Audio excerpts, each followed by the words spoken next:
Ladies and gentlemen, good morning and welcome to the session. My name is Johan Botha. I'm a journalist from South Africa. I'm an environmental journalist. I'm not a military expert. I did do 2 years national service many years ago in my country, and the only effect that had on me was that when I saw the people taking part in the discussion today, I immediately wanted to run and get my hair cut. But apart from that, I'm really looking forward to the discussion that we will have this morning.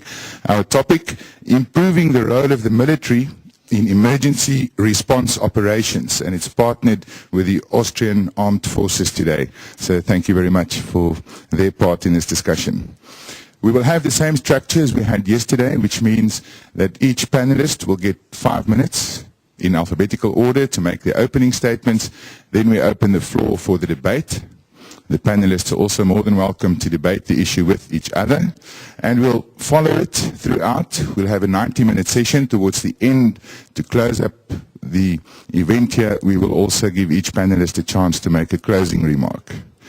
And that's about it. I think before I introduce the panel to you, I would like to maybe, as a non-military expert, just make 1 or 2 notes from my experience as a journalist. But please see it as just that.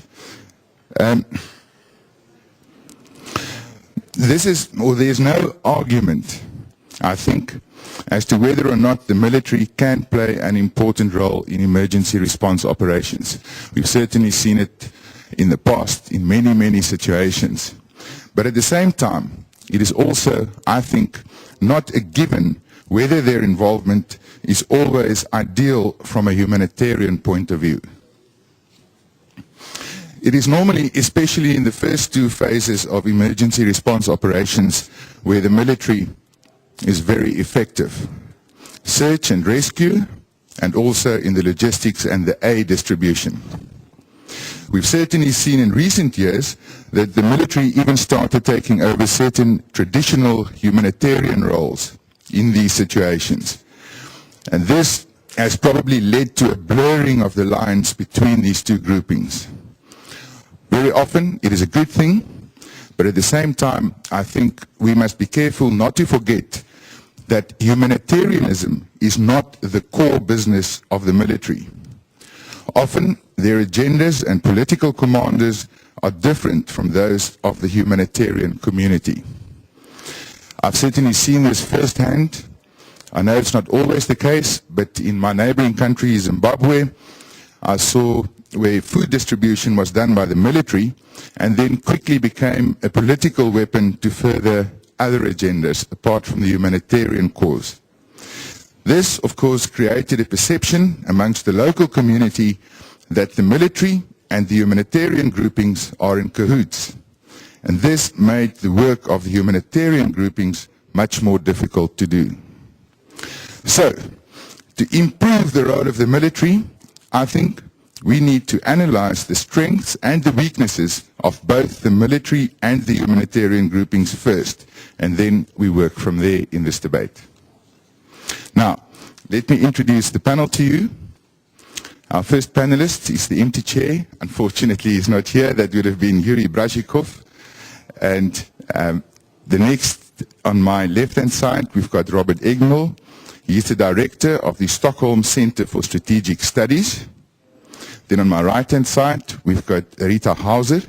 She's the chair for the International Peace Institute, also president of the Hauser Foundation.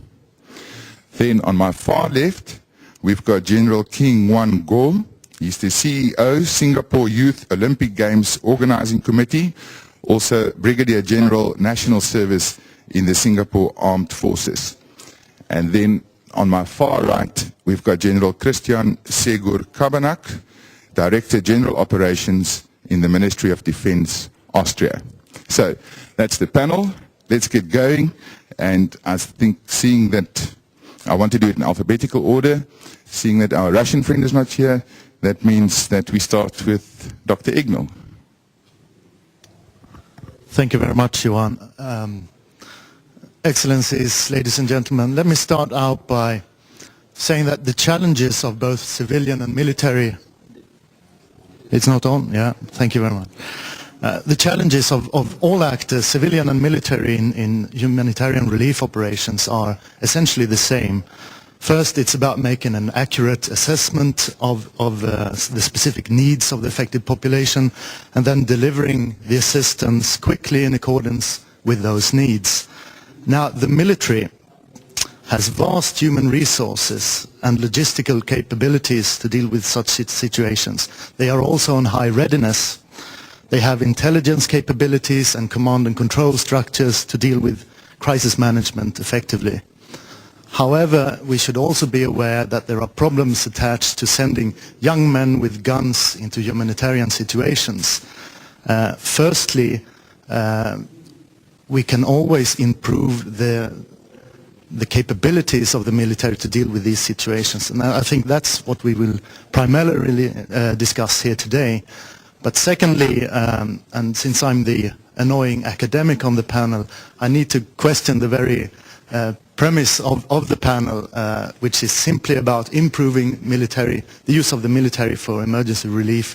I think we should also perhaps discuss when it's not appropriate to use the military for humanitarian relief. I am primarily talking now about climate disasters or humanitarian emergencies in conflict zones, when the deployment of armed forces might lead to a worsening of the conflict situation by dragging the military into the conflict. It might also lead to a blurring of the lines between impartial humanitarian actors and the military, which by nature is always political. Such situations risk hampering the capabilities of the humanitarian community to do their jobs effectively. And I think we've seen that in Afghanistan, where, as an example, Médecins Sans Frontières had to leave the Helmand province after 30 years of work there, because they were seen or perceived as part of the international intervention and thereby legitimate targets of counterinsurgents. But now I will be more obedient and stick to the actual topic of the panel, and I'll leave it up to Johan and the floor and the other panelists to perhaps pick up that first problem. But now let's talk about how to improve the use of the military when they are involved in humanitarian operations. First of all, I'd like to mention the physical capabilities, the hardware of the military, and as we often say, they are there in abundance. They have incredible human resources as well. And obviously not using all of these resources in the wake of disaster in order to save lives, it would be foolish. It would perhaps even be morally corrupt. But should we add to military humanitarian resources for that reason? I think we need to see these as potential trade-offs as well. If we have extra funding to increase humanitarian capabilities, where should we use that money? Military procurement, military deployment is incredibly expensive, and perhaps the money is better used if we add it to civilian capabilities for humanitarian operations. But that's something we could perhaps discuss during the question session. While these physical assets of the military are there in abundance, their specific training for humanitarian operations is generally very limited. While they are well organized, disciplined and efficient, they do not know how to make humanitarian assessments. They have limited understanding of the humanitarian imperatives and the idea of doing no harm, which is quite important in humanitarian affairs. And we shouldn't kid ourselves. Humanitarian operations are not easy. It's not something that anyone with good intentions can do, and the physical capabilities to do so.